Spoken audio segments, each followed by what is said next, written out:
When it comes to gut health and mental health, most people never make the connection between diet. And then to take it a step further, most people never really look at the implications of circadian biology, sunlight, vitamin D, and all of the things that we really need in order to thrive as humans. The standard approach is medication. And I'm somebody who was put into that paradigm for many, many years, starting from a young age, really. When I was about 14, I was diagnosed with ADD because I couldn't focus in school and put on Ritalin. And then the medication just continued for most of my adult life. And it wasn't until my mid 30s that I really questioned the paradigm because these medications began to not work and were ineffective. And at the same time, I was being diagnosed with other health conditions like Hashimoto's and thyroid issues.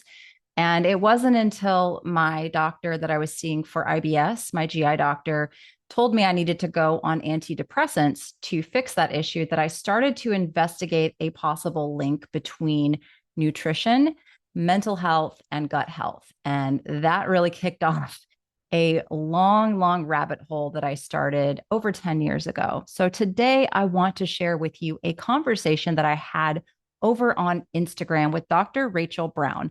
I'm going to make sure I put all of her information down in the show notes. Now, I've been doing Instagram lives about 3 per day over the last week to talk about the Health Alchemy Bundle. I've been going live with a lot of our contributors. We have about $6,500 worth of resources available for $50, and that's only going to be for another few days.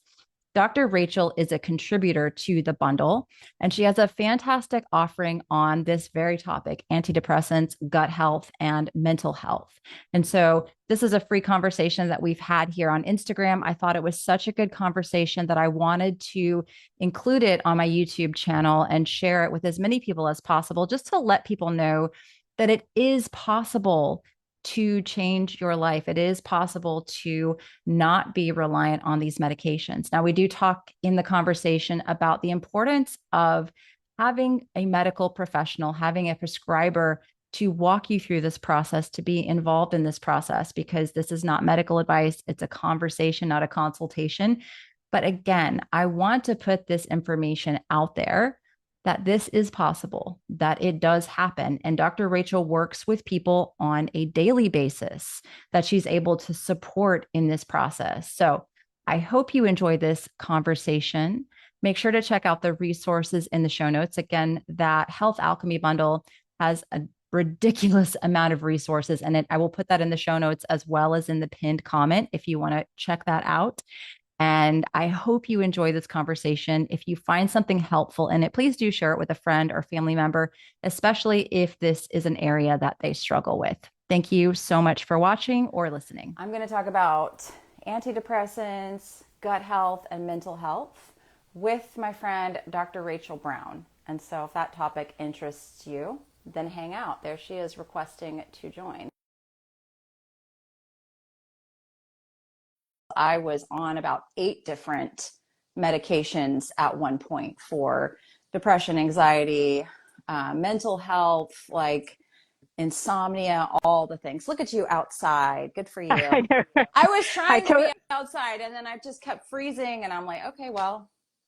I so thought it was my connection, not yours. I just kept hearing you repeated, like repeating the same beginning. But anyway, glad it wasn't me this No, time. it was, I don't know. Sometimes the internet just goes like flat here and Yeah. there's no rhyme or reason. It's perfectly sunny, beautiful day, but what can you do? No, I know, just go with it. Yeah, absolutely. So I'm excited to talk about this as I was just kind of mentioning to everyone.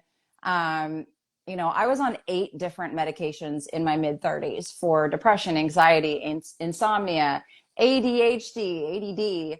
Oh, wow. I was on Wellbutrin for that, and no doctor ever asked me about my diet, about my not even my sleeping habits. That was not even a question. The circadian habits, the light piece, none of that was ever questioned. It was just like, okay, let's just give you these medications and send you on your way. And oh, that medication's giving you a side effect. Let's take this one to help Have counteract that another. side effect. Yeah. And I was like, my purse was a pharmacy. I was like, I'm taking this one and this one's helping to offset that one. And I was literally on 8 different medications in my mid 30s, which now at 45, almost 46, I'm on zero. And so Mm-hmm. there's, hope to the story. And I've worked with people who've come off meds before, but yeah, where do you want to start with the story? Because this is your specialty for sure. Oh, goodness me. Yeah, gosh, where to start? I I've got a massive fascination with the gut-brain connection, um, because a lot of, like, over the years since I've been doing private practice, I've seen a lot of people who've come through the mainstream system, tried lots of different medications with varying levels of success. A lot of people who end up coming to me just, they come because medications haven't really sorted things Yeah. out for them. Yeah. They tried quite a number, so like your story of 8 is not that unusual, really. No. And what I was invariably finding was, yes, people are always doing all the circadian stuff wrong. Yeah. I'm Yeah. yet to meet somebody who's actually doing that properly by the time they come to see me. But actually, I'm not a huge one for doing lots of testing and investigations, but when people have wanted to do it, what I've just found is that people have really messed up Yeah. microbiomes and gut inflammation. And I've had a lot of people with major mental illness and inflammatory bowel disease, and they relapse at the same Yes. time. And then once you sort the gut inflammation out, then the mental health symptoms go Yeah. away. So yeah. Yeah, that's really what got me into looking at alternative diets in the beginning. Because I think a lot of us start with food. I know you started with food before you Mhm. kind of got into Yeah. the quantum and circadian rabbit hole. And I Yeah. started with going to a GI doctor and being told that, I had IBS. There was not much they could really do. I needed to eat more fiber and I needed to go on another antidepressant because it was an SSRI issue. And I was like, I know it's connected because my gut was acting horrible at the time and I was feeling very depressed. I was having a lot of depressive issues. And so I knew there was some sort of a connection between the two. And the doctor was like, yeah, SSRIs are going to help with the IBS. And I'm like, but why? And Mhm. so that's when I start. And then I also had the Hashimoto's diagnosis at the same time. I had really high antibodies. And so that's when I started to look into diet. Again, it's the place where most of us really start, I think, that get into this work. Mhm. Yeah. And I was able to get rid of all the antibodies and slowly, just through diet, I hadn't even started the circadian piece yet. I was able to come off of with the help of my doctor. So I didn't just like pull myself off of these cold turkey because that Oh can be yeah. really dangerous, very Yeah, really bad. dangerous, very Hmm. dangerous. And this 100%. is this is a conversation, not a consultation. It's just we're just talking. So Hmm. don't take it as medical advice. But I always like to let people know it's possible. It Yeah. is possible. You just need to be strategic. And I've been off of all medications for 10 years now. So yeah, I'd love to hear Yeah. about this from you. Oh gosh, yeah, that's amazing. Yeah, I echo absolutely. People shouldn't stop psychiatric drugs suddenly because there's a lot of evidence that they cause withdrawal syndromes, and some of those symptoms can be symptoms of the very disorder that they were prescribed to treat in the first Yeah. place, not just physical. The worst one that I came off of was a benzo. I mean, that Okay. was Yeah. the hardest withdrawal. It took about a year before my brain actually felt normal. And I think that the circadian quantum stuff was so helpful after my brain had kind of been through that terrible withdrawal of just like Yeah. helping to kind of put the pieces back together. Yeah, absolutely. Because I guess if we're talking about the quantum stuff, the brain is absolutely loaded or should be with exclusion zone water, and Yes. that should be helping receptors work properly. And mitochondria are just the be all and end all as far as I'm concerned. Yeah. I know you feel similar, and yeah, they control everything in terms of our brain health, never mind the rest of our health. And so that's why I'm so passionate about using strategies to optimize mitochondria. But yeah, if you have leaky gut, you're going to have leaky brain. That's what I say to Yeah. people. So your blood-brain barrier also can become leaky, and that sets the stage for inflammation. And gosh, so many rabbit holes to go down. You like vitamin D receptors in the brain. We know that mental health problems are much more common in people with vitamin D deficiency, people who aren't getting full spectrum sunlight. we've got vitamin D receptors in the gut and the brain that regulate gut barrier and different areas of the brain involved in mood and neurotransmission. And anyway, yeah, there's so many parallels Yeah. to think about. Yeah, and then I've been talking about histamine the last few days Oh, because and that's all connected in there with the gut as well. And yeah, with, for sure. I noticed when I was having a lot of histamine symptoms that my mental health issues were popping up as well. And I see that with a lot of people just in my community is like they're having the histamine issues and it's like they have all this anxiety, insomnia. And so it's all truly, truly connected. Yeah, yeah, I see the trio for histamine, gut inflammation, and then mental health symptoms, usually anxiety, depression, those kind of issues for Yeah, sure. yeah, Yeah. absolutely. And so I'm talking with Dr. Rachel here, if you're just joining, and she's actually a part of our Health Alchemy bundle, which is just the more people I'm talking to, I've been doing all these lives over the last few days. I'm like, oh my gosh, this is just such an amazing resource because we have your offering in there, which is going to help people with this, to understand more about this particular topic. Then we've got the safe sun exposure course, the nervous system support, nervous system regulation. We've got a histamine course from Dr. Becky Campbell. That's like a $297 value. It's just, I Oh mean, yeah, I love it's her. Yep. such a great resource. And so anyone watching, if you want to support Dr. Rachel's work, go to the link in her bio to grab the bundle.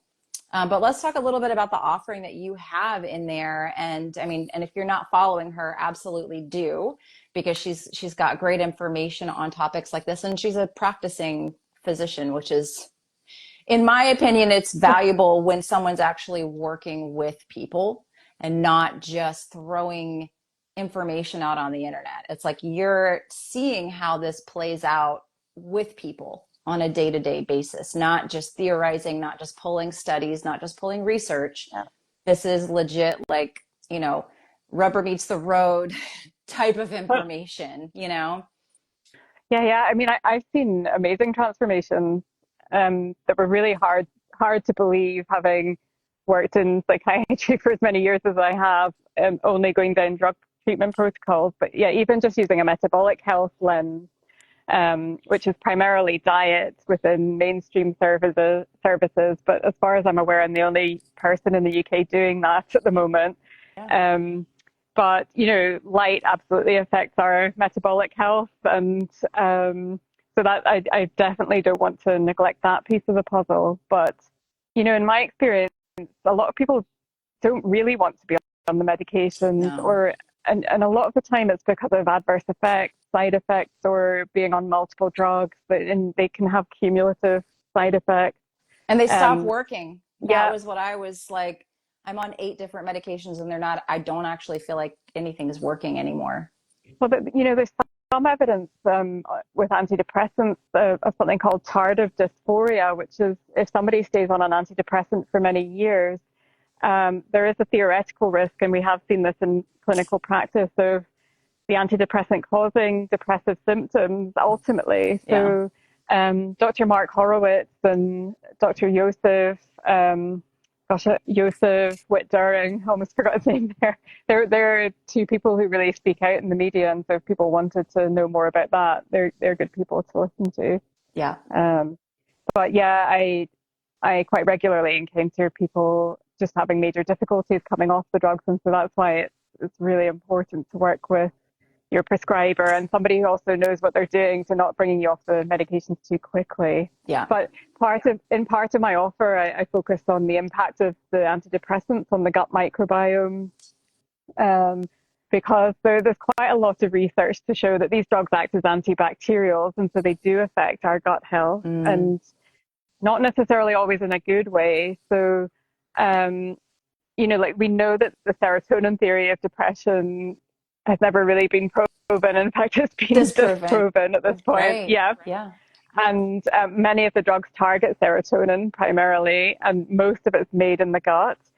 And, from my own clinical practice, when I have done detailed testing and people are showing up with really high levels of dysbiosis, and high levels of inflammation in the gut, my own theory is that sometimes these medications might be helpful for some people because they happen to have a certain microbiome in the beginning, and then It whatever way changes.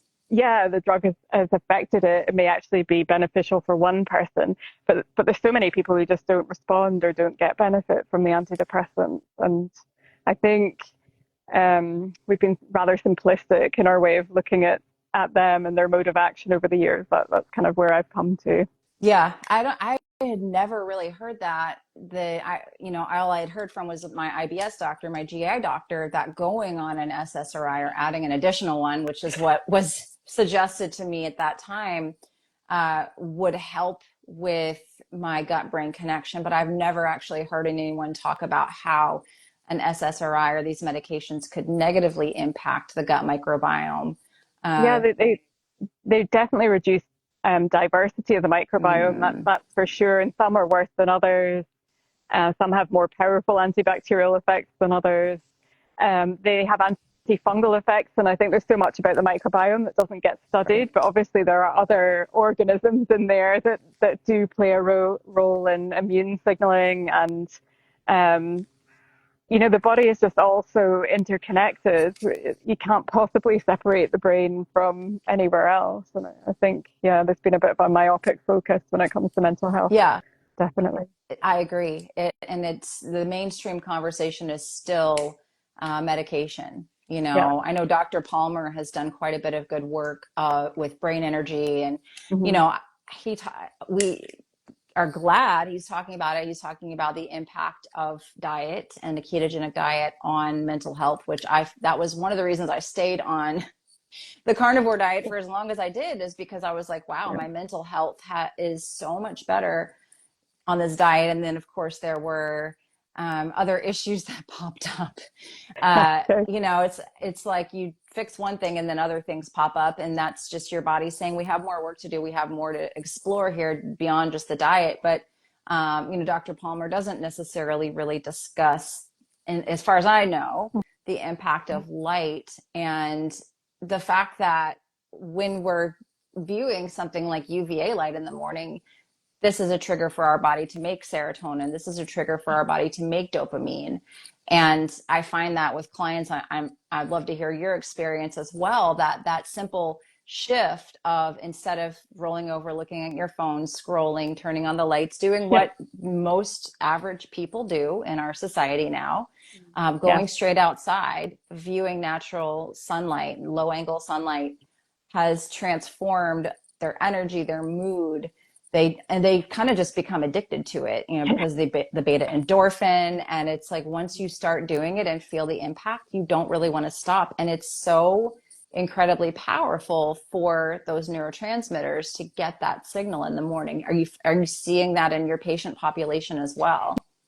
Yeah, absolutely. And I would view it as absolutely foundational for people. So even before doing all the metabolic dietary approaches, I mean, you can do that to your heart's content, but if you've got circadian rhythm dysfunction and Mm-hmm.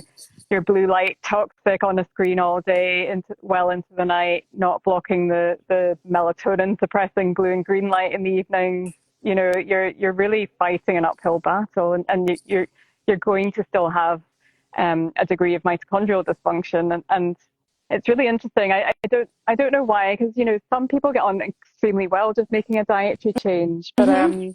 but then I also see people who are in that situation, and if they don't do the other stuff, so the circadian stuff, then they can have problems with going on to relapse subsequently. Mm-hmm. And then, there's all the environmental toxins as well. So that's a whole other Oh yeah. angle. But there's so many different things that can disrupt mitochondrial function that Mm-hmm. you do really have to have a comprehensive, holistic approach to everything. That's certainly my view. Yeah. And I think finding a practitioner that actually understands that and can recognize the value of it's a holistic approach. It Mhm. has to be, the diet has to be changed. The light has to be foundational. The blocking of the blue light at night, because it's very clear in the literature when you look at circadian disruption and mental health disorders. That is very clear, Yeah. especially when you're looking at blue light at night. And I always tell people, fact check me. Go Yeah. on Google or Chat GPT, whatever you use, and type in mental health disorders and artificial light at night.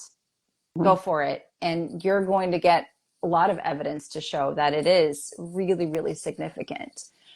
So that is out there if people want to explore this. The other things that we talk about, I think that more and more evidence is becoming available.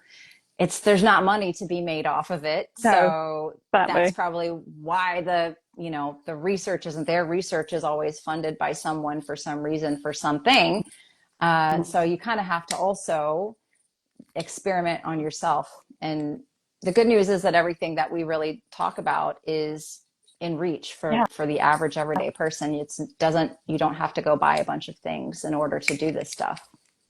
Yeah, it just takes somebody to want to change and a bit of motivation, so I think if a problem's painful enough, then people will go to the extra effort to change their lifestyle, and it's just about routine changes in the day. It's nothing overly onerous, but equally ideal with people. I see a lot of people coming through mainstream services who are sleeping in until 11 in the morning, never getting their morning light. That's so common, and gaming all the time. Mm-hmm. Yeah, so like I don't think I struggle to think of a single person I've encountered clinically who hasn't been doing aspects of those things I just mentioned anyway. So yeah, it's Yeah. a big piece of the puzzle. Yeah, it's tough, I think, when you don't really understand the impact of those habits because you're already feeling bad, you're already struggling with your mental health and feeling lonely and feeling isolated, and you're getting dopamine from the blue light, from the Hmm. the schedule, then you're tired, you crash, you want to sleep in. And I don't think that the average person is educated. I mean, most people, I would say, are not educated on the impact of number one, circadian disruption and mental health issues. And number two, the power of something as simple as morning sunlight Hmm. on these mental health issues, as well as the gut microbiome, because we have, Yeah. again, the research is there Hmm. to show that both UV light, red and infrared light can positively impact the gut microbiome. And then when we Yeah. go down the rabbit hole of exclusion zone water, what do we how do we build exclusion zone water? Simply by going out in sunlight. You get the Yeah. far infrared. Yeah. And so it's free to implement these things. I think that for compliance, I don't know how you see it with your clients or how you deal with this with your patients.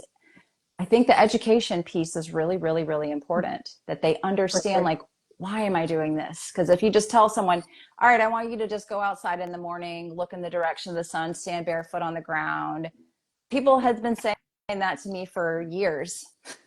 Oh, And I really? was just like, that's dumb. Oh, Why would I do that? oh, yeah, yeah. You need to understand why, and there's a very clear scientific reason why. But I think most people just aren't aware because most medical professionals aren't aware. And there's still research going on using light boxes in mental health and other interventions for sleep that are completely ignoring the Mm-hmm. fundamental piece of the artificial light at night. Yeah.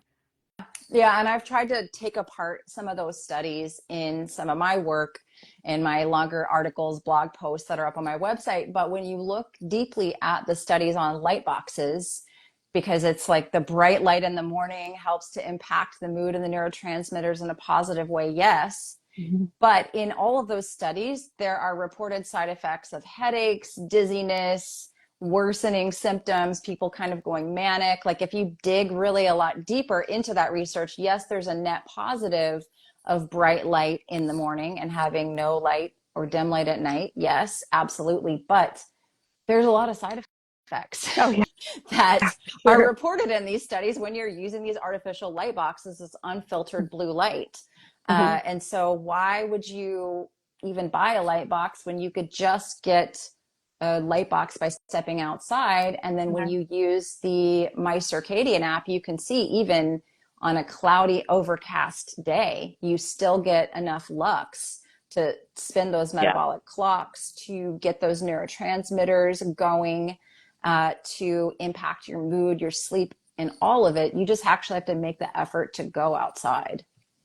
Yeah, I shudder to think what the cortisol levels would have been in those people with the light boxes and all that blue light in the Yeah. morning. Like, yeah, oh, Yeah. you kind of shudder. Yeah, but yeah, I just have to thank you again for creating your app because I think it's a really such a helpful piece for people because obviously it takes a bit of time to learn these habits. And I just recommend it to everybody, like to get push notifications so they know when to go outside. So Yeah. yeah, Yeah. it's simple, but absolutely powerful in what it can do and how it can help people. Yeah. Yeah. And it tells you, when UVA is rising, it's like go outside for UVA rise. You're going to get serotonin, dopamine, beta endorphin. It reminds you Yeah. these endogenous processes are available. Nitric oxide, which is going to improve your circulation, your heart health, which also impacts your mental health because no system in the body works alone. And to Mhm. think that we can just kind of medicate and suppress these messages that the body is giving us is really short-sighted. Not to say, and I'd love to hear your opinion on this, sometimes I think that there is a reason for medication to be used short term Mhm. while we support the foundations. If your body is kind of like in this place where you're on fire, you can't function. Mhm. Sometimes I do see, and I don't want to shame anyone for being on medication or needing to utilize them, but it's a sign of a deeper issue. And Yeah. you can continue to suppress. It's like a game of whack-a-mole. And I'm so passionate about talking about this because, again, I was on 8 different medications. And it's like you take this one, and then you need that one to counteract that one. And then you need this one. And it's like you're just piecing together all of these things. And you get to a point on the medication journey where you're like, this is fixing nothing. Mhm. I, I'm not healing anything. I'm just pushing a bunch of stuff down. It's creating other issues. And there's no end game here. There's no go on Mhm. this medication for 3 years and then go off and you're going to feel better. So I feel like the conversation needs to be multifaceted where we're not shaming people for necessarily needing support, but also supporting them and those foundational pieces, which I know that's what you do in your practice, right? Yeah, yeah, yeah, absolutely. And I think, unfortunately, just the way the healthcare system is set up, often people end up on medications for much longer than they should have really been on it. Yes. On them, like the number of people I speak to who've been on antidepressants for decades, it's a bit horrifying. And people say, they were put on paroxetine, so Seroxat, years ago, and were never told anything about a withdrawal syndrome, and nobody ever reviewed it over the years. And now, 30 years later, they're thinking about trying to come off, Mm. and that one in particular is quite a long road ahead for Yeah. people. Yeah. And so, again, just to reiterate, we recommend if you want to come off of a psychiatric drug or any drug in general that a doctor has prescribed to you, to work with the prescriber or work with a medical professional that can monitor you in that time. And that's why I love your work and the things you put out there is that you give them those foundational pieces that will help to strengthen the terrain, that Yeah, will help to strengthen mitochondrial function, build exclusion zone water, and help people as to why they got in this situation in the first place that they needed these drugs. Um, hmm, it's because of a lifestyle and a diet, in fact, as well, that can also come into play that's out of sync with the way that we are meant to be living as yeah, humans. yeah, yeah. Modern life is out of sync. I Oh, mean, for driving sure. a car is unnatural. If you want to just get into Oh, that, like everything we do oh, is pretty darn unnatural, you so know? I've got to drive an electric car for Ooh, part of my day job, and yeah, it's not good. I will never own an electric car. Let's just put it that way. I The know. the amount of oxidative stress from those things. In fact, I had a fascinating experience. Last year, I was in Arizona for a conference, and when we were traveling home, they have driverless cars there, Oh my gosh, and that's terrifying. That's so I terrifying know, to me. I don't want but anything to do with that. it was such a novelty. Like my son was just beside himself. He wanted to go in one. So we got one on back to the airport. And I'd been feeling fine, but I hadn't been grounding as much while we were there as I would ordinarily. And we checked in. And then about 20 minutes after check-in, I just started feeling horrendous. Like I felt like I had the flu. So thumping headache, like my nose was all stuffed up, pressure in my head, Wow. feeling weak. And I remember saying to my husband, we're going to have to find somewhere to sit down. Like, I feel horrendous. Like, I feel like I'm coming down with the flu, but like all of a sudden. And then I thought about it and I thought, oh, it's probably that electric car. So like I never travel without hydrogen now. Yeah, the So hydrogen's so um, powerful. I just I took a molecular hydrogen, and then within 20 minutes, half an hour, I felt fine Oh, again. that's And so, great. and that was the moment I started questioning everything else as well in terms of, upper respiratory symptoms and what's actually the cause of those. But anyway, that's a whole topic for another I time. know. I know. I'm going to do a deep dive in my newsletter on Sunday about histamine and the quantum biology, circadian biology implications of it, because we're still, a lot of us stuck in it's the food, it's the gut, it's the liver. Yes, absolutely. That's a part of it. But non-native EMF, Uh-huh. lack of sunlight, low vitamin D, these Yeah. other things, poor circadian health. Because what happens if your circadian health is off? Your gut and your liver have no idea what to do. They Mhm. don't, they run on a circadian schedule. They are Yeah. very entrained to this rhythm. So if your rhythm is off, guess what's going to be dysfunctional? Your gut and your liver.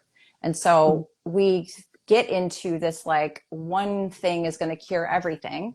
And food can definitely move the Mhm. needle and help people. Yeah. But a lot of people are dysfunctional in a way that we need to look at everything in a slow way, right? Like don't freak out. And the things that you and I talk about are very simple.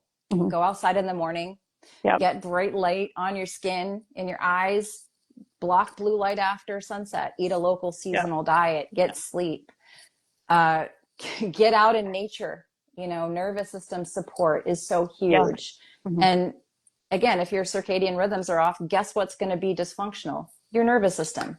Huge. Mhm. So you can Yeah. buy nervous system programs for thousands of dollars and go through these protocols. But if you're still staying up at night scrolling on your phone, if your body doesn't know what time of day it is, what time of year it is, you're going to still experience dysfunction on a certain level. And so Yeah. it's it's so crucial to get these foundations down really for people. Yeah. Yeah, I mean, I was just speaking to somebody earlier today, and she goes to bed quite early. But then when you actually dug into it, she was saying she's watching podcasts on YouTube. And then I said, "Oh, is that on a Kindle or an iPad?" It was like, "No, television, which Oh is in the gosh. bedroom." Oh And then no. it's like, "Are you charging your phone in your bedroom?" There's just so many little things to think about, but they all make a big difference. Well, there's things, like I said, and earlier in the conversation, things that everyone does and it's just normal. What Mhm. do most people do in the morning when they wake up? They look at their phone, they start scrolling. I did it before before I understood what that was doing to my cortisol, my nervous system, my brain, and my neurotransmitters and my metabolism. That's a Yeah, really big metabolic yeah, disruptor to yeah, do that yeah. in the morning. And most people are doing that without a second thought. And then most people are going to bed at night, scrolling on their phone to unwind, to relax, unknowingly, or leaving the TV on. They Mhm. don't know that this is a major metabolic disruptor, a major mental health disruptor, a Yeah. major gut disruptor. It Mhm. is, uh, again, it's foundational. And the solution is a free, easy, cheap. We're not asking you to move to the jungle or anything unreasonable. It's Yeah, yeah, it's achievable to the everyday person. yeah, for sure. And it can be a bit harder if somebody's, in a city Yes. and in a flat, but it can It's still be done. So yes. yeah. I think that's important too. And maybe we'll close out with that. Because I know you live in the UK and Mhm. that's a big thing I get a lot in my messages, emails, and even my community is people that live in the UK or they live in a northern latitude where perhaps it's not as sunny as a place like where I live. Mhm. Um, in Georgia here where we get more sunlight for parts of the year. So just to reiterate, and I know Dr. Pugh lives there in the Mhm. UK. She's also a Yeah. contributor to our bundle, and she's one of the most tan people I've I ever know. met in my life. Like, The first time I ever met her, I couldn't help it. We'd never met before, and we arranged to meet up. And the first thing I said to her was just came out of my mouth before I even thought about it. And I was like, "Oh, you're much more tan than I was expecting." I know, right? She's so tan, and she lives in Yeah, the UK. So, yeah, yeah. I was a chronic sun avoider like all through my my whole life yeah, really up until a couple of years ago. And I look back at photos and I always thought that I couldn't get a tan, Same. that I would burn, and I would slap on factor 50 and then sit in the shade. And my Yep. dad used to joke about that. And I look back at photos now at my skin and how pale I was, and I think, and I just cringe, and I think, oh, what was I Yeah. doing? But anyway, when you know You better, do you do better. better. So, Yeah, I mean, and that was the same for me. I would burn as soon as I stepped out in the sun. I'm a very fair-skinned person, and now I have a pretty, I think, impressive tan. yeah. Um, it's not Maybe crazy not like Dr. P. not like Dr. Sarah. Like I probably still look a little pale next to her, but You and I both. for me, I've got a good amount of melanin in my skin, and I Yeah. really do feel good. I Yeah. feel Yeah. energy from that, and so it is possible, but you just have to know how to go about it slowly. Hmm. And in my Sunwise course, which is part of the bundle as well, I have a module for people who live in these really northern climates where the sun Okay. maybe comes up at like 2 in the morning in the summer, 3 in the morning, 4 in the morning, and then a few days doesn't even set at all in some of these places. And I've got strategies in that Sunwise course for those people also as kind of a Okay. bonus, because it's one of those questions that I get often of like, how in Yeah. the world can I navigate sun exposure? How can I navigate circadian rhythms when the sun doesn't even set for a few days in the Yeah. summer? I'm like, Gosh. I gotcha. Um, Okay. Oh yeah, yeah, that's so helpful. I yeah, think it gets to about 4:20 where I am the earliest it gets. But yeah. yeah. I'm an early riser, so maybe I'll see it this year, but I get that question a lot. Yeah. I mean, short answer, you still need your sleep. Yeah, yeah. You know, I know. it's Yeah, you you still need your sleep, and I just recommend being strategic, and yeah, just when you do get up, set a consistent sleep wake schedule in the yeah, summer, and then when you do get up, just go straight outside. Don't yeah, do the yeah. phone scrolling, don't turn on the lights, don't turn on the television, just literally just go straight outside, eat Hmm. some breakfast, really reinforce that rhythm, and then block the blue light at night. Yeah. Even when the sun's not going down until super late at night, I would still have blue blockers on, blackout shades, and Yeah. those things to ensure I was getting enough sleep during those months as well, and use meal timing as a Yeah. strategic um, add-in as well. Yeah. Yeah. Same.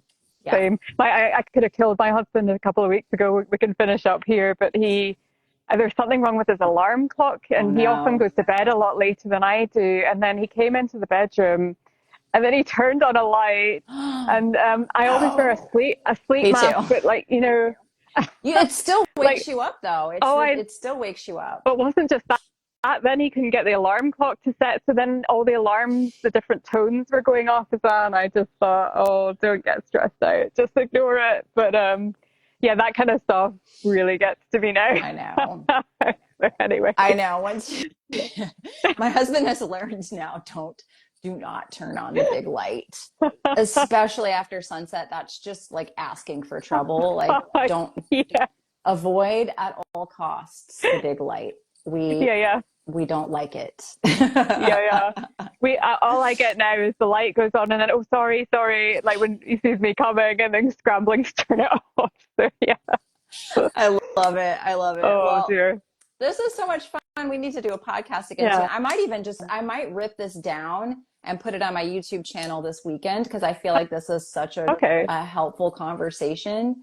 Yeah, So if yeah. anyone's watching this now at the end, you can go back to the beginning and watch, and I'll try to put this on my YouTube channel because I think it's such a helpful, informative conversation. And then if you want to support Dr. Rachel's work, go to the link in her bio, check out the Health Alchemy bundle. She's got an amazing offer in the bundle that is about this very topic. We also have $6,500 worth of other resources, and this is only going to be available till May the 23rd.